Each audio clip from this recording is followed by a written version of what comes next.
This is the first of two programmes featuring the work of Jeff Monks and Ray Hammond, who visited the Republic of Indonesia at a time when an amazing array of steam power could still be found at work on the state railway system, the PNKA, which was later renamed the PJKA.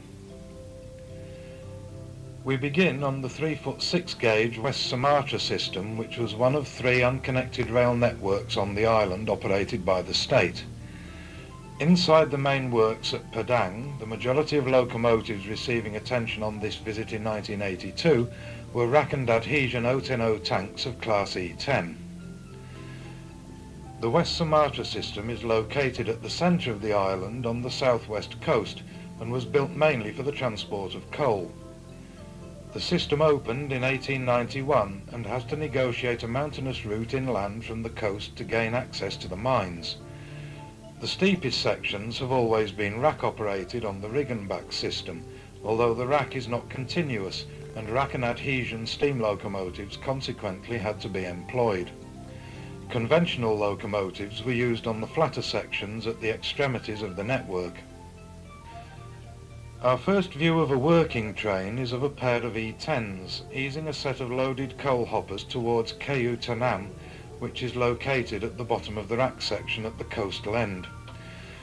22 of these engines were built in the 1920s, with a further 17 supplied in the mid-1960s, and these proved to be amongst the last mainline steam locomotives built anywhere in the world. Prior to the arrival of the first 010s, a range of much smaller rack and adhesion locomotives had been used, the last of which were out of use by the 1970s.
The main shed covering the rack section was at Padang Panjang, and here we see one of the last working E10s from the 1920s series, E1014, moving about the shed yard.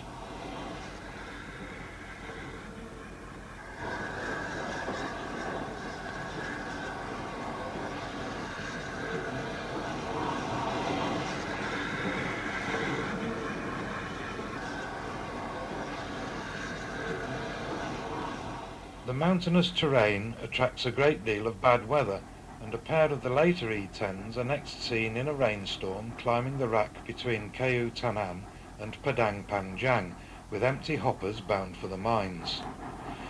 On this occasion, 2 trains are effectively combined, but on other occasions trains would be split and taken up the rack section by single locomotives. At times when traffic was heavy, several trains would closely follow one another up the rack.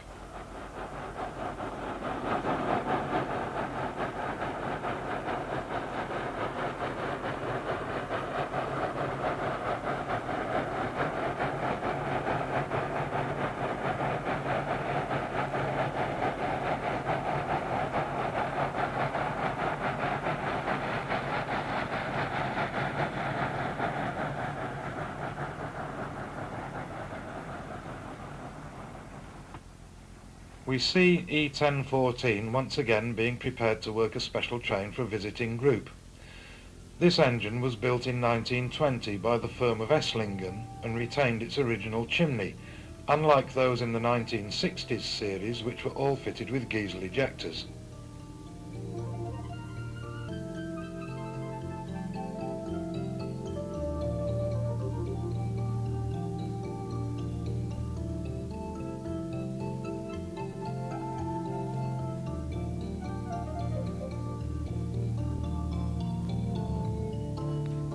It is later seen crossing the Anne Gorge Bridge with the special train, and this is followed by a view of it heading downhill towards Itam past a spectacular waterfall at itam.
A normal train consisting of coal empties being propelled by one of the later E10s is next seen heading up the rack section past the waterfall and towards Padang Panjang. Traffic could fluctuate considerably depending upon the amount of coal being produced, but in the 1970s and 1980s a typical day would see 2 or 3 trains each way along the main rack section. Most of the coal was exported through the port of Teluk Bayur at the extreme southern end of the system. Oil traffic was also worked, although coal provided by far the greatest tonnage.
Further workings in the same vicinity are then observed, firstly with another combined pair of trains and then a series of separate workings, the third and final one of which is propelled by E1014. Below one of the bridges lay the remains of a rack loco which had met its end many years previously, and which was presumably not worth recovering.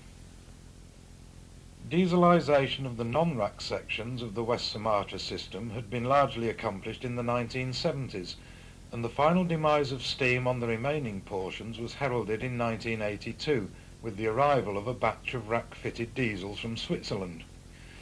Following some strengthening of the track to take the new machines, steam finally bowed out around 1984.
As the most densely populated island of the 3,000 or so comprising the Republic of Indonesia, Java possesses the densest rail network.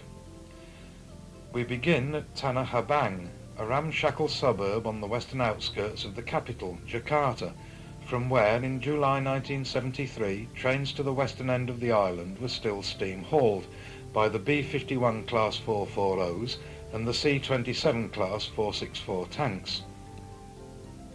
A sparse passenger service existed between Tanah Abang and Rangkas Bitung, consisting in the main of two coach trains made up of European-built coaches then only 6 years old. As can be seen, the extreme humidity had already wreaked a tremendous amount of corrosion on these coaches, which often had neither glazing, lighting nor seating. Intending passengers sat on their luggage and brought along spirit lamps if travelling by night. The B-51s were two-cylinder compounds and were effectively a 3-foot 6-inch gauge version of the Prussian State Railways Class P4. They were built in Germany and Holland in the first years of the present century, and number B-5135 seen here was constructed by Werkspoor of Amsterdam in 1907.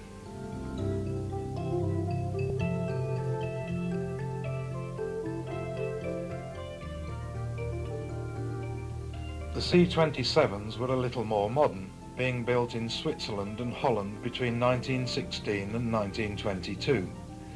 They were the most numerous type active at Tanner Habang in 1973 and were the favoured shunting engines, as well as being used on the Rankers Batang trains.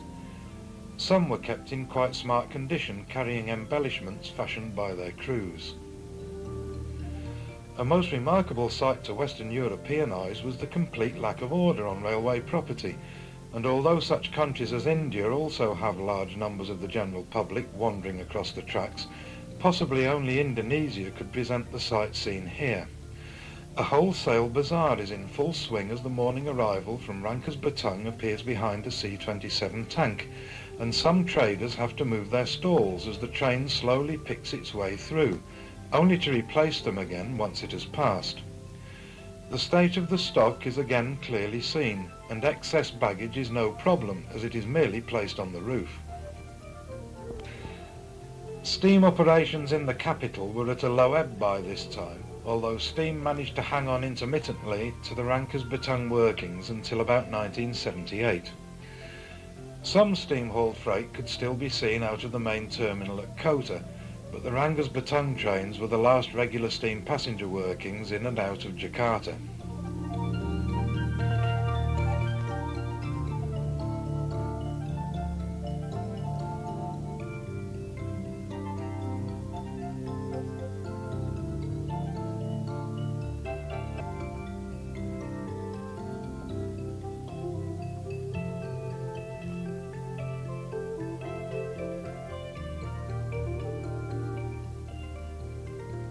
After the B-51s had ceased working into the capital, the visitor had to visit Rankers Batang in order to guarantee seeing these notable machines in action. This centre became their last bastion, from where they worked the branch services to Labuan and Anja Kidul. Latterly, Rankers Batang was also one of the few places where the C-27s could still be found, and on this visit in 1982, a clean example is seen performing shunting duties near the depot as Class B-51, B-5138 is prepared for the afternoon branch train to Labuan.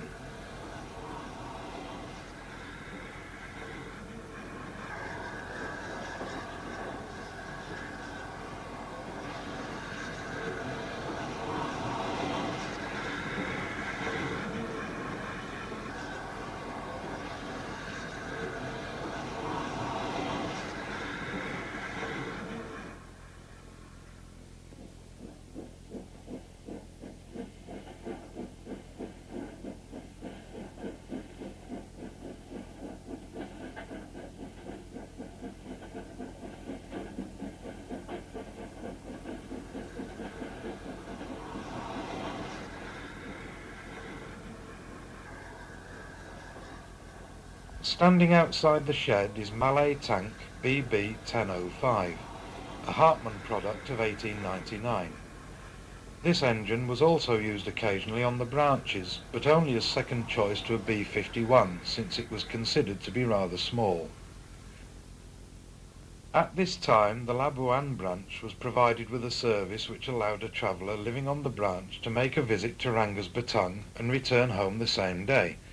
But any unfortunate person who wished to visit Labuan had to make overnight arrangements, unless the journey in one direction was by alternative means. The daily train set out from the main line junction in the early afternoon and left the branch terminus at Labuan at 5 a.m. the following morning. B-5138 buffers up to the afternoon departure from Rankers Batang. This engine was the penultimate example of the class built, and was turned out by Werkspoor in 1909.